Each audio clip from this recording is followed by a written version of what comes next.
Urgent Plea. Thank you so much for reading my book. I would love to hear your feedback, what was most beneficial to you, and if there are any improvements you would like to see in future editions. Please take 2 minutes now to leave me a helpful review on Amazon letting me know what you thought of the book. Thank you so much. I look forward to hearing from you and using your feedback to make my books better. Valerie Johnston. P.S. Keep listening for a couple of sneak peeks of my other books.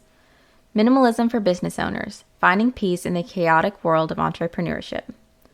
Do you feel like running a business should be simpler than it is? It can be.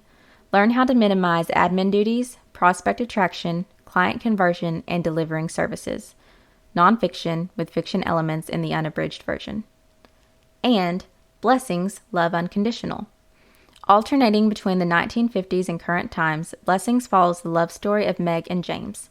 Separated by the Korean War, this epic tale covers how they found their way back to each other and spent the next 60 years together. Fiction, based on a true story.